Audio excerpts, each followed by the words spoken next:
और ये केवल एक की जिम्मेदारी नहीं होती है, मंत्रिमंडल की सामूहिक जिम्मेदारी होती है। अगर सामूहिक जिम्मेदारी है, न केवल मंत्रिमंडल को इस्तीफा देना चाहिए बल्कि सरकार को इस्तीफा देना चाहिए पूरा का। और जिस तरीके से पूर्वांचल की जनता, किसान सड़कों पर नजर आए, न केवल लखनऊ बल्कि किसानों ने, आए हुए कार्यकर्ता नेताओं ने, और जिस तरीके से नौजवान निकले उनसे लखनऊ के साथ साथ दिल्ली को भी हिला दिया। इस मौके पर मैं देश के सभी किसानों को बधाई देना चाहता हूं, जिनके संघर्ष से और जिनके लगातार आंदोलन और तीनों काले कानून के खिलाफ उन्होंने जो आंदोलन छेड़ा, और उसका परिणाम ये है कि आज तीनों काले कानून वापस लिए गए हैं। काले कानूनों की वापसी अहंकार की हार है। ये किसानों की जीत है, लोकतंत्र की जीत है। जनता इन्हें माफ नहीं करेगी। इन्हें साफ करने का काम जनता करेगी आने वाले समय में। सैकड़ों किसानों की सच्ची मौत के आगे किसी की झूठ की माफी नहीं चलेगी।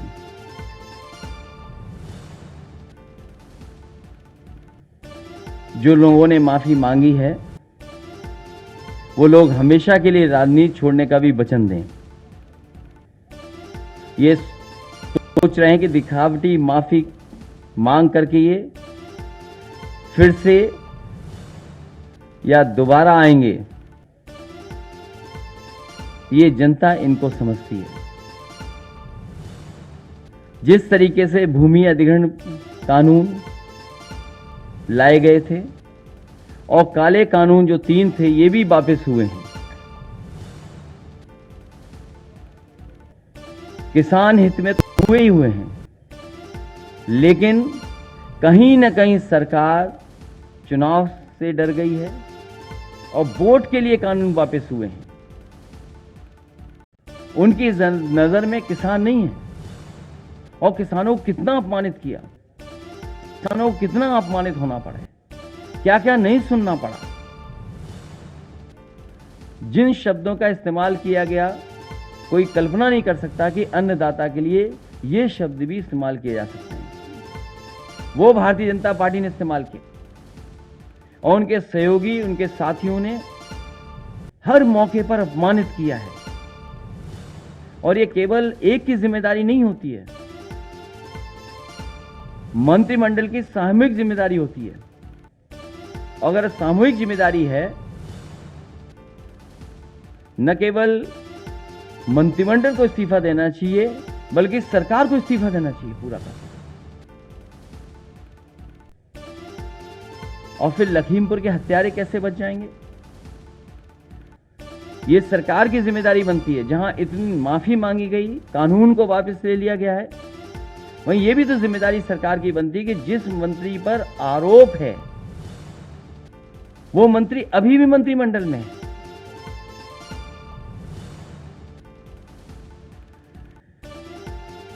और मैं कह सकता हूं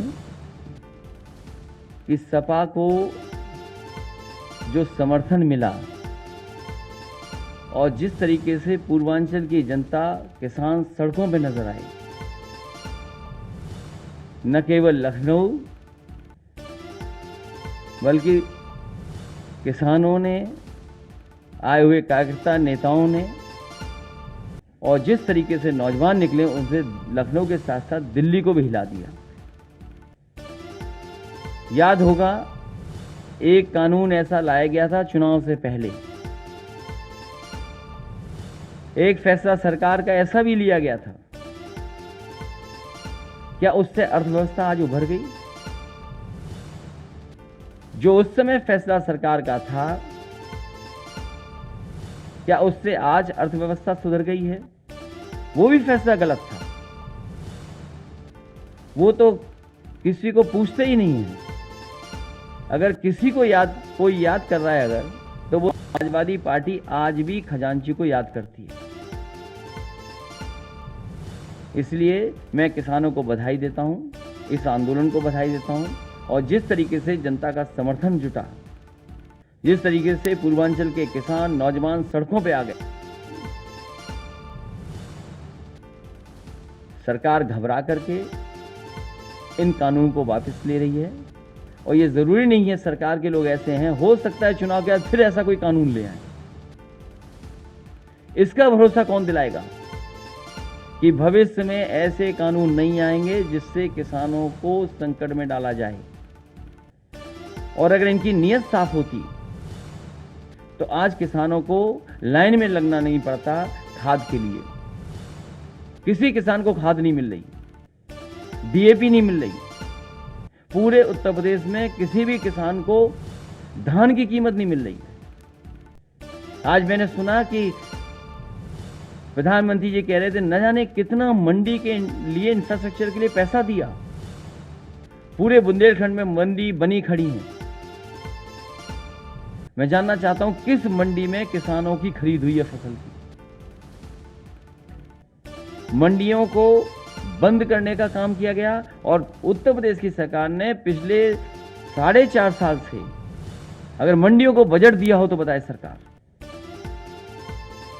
जो मंडी बंद कर रहे हों, धान की कीमत न दे पा रहे हों, गन्ने के अभी भी किसानों का बकाया है, डीजल पेट्रोल महंगा कर दिया हो, खाद उपलब्ध न हो, डीएपी उपलब्ध न हो, कीटनाशक दवाइयां महंगी हो, केवल किसानों के काले कानून वापस करने के साथ साथ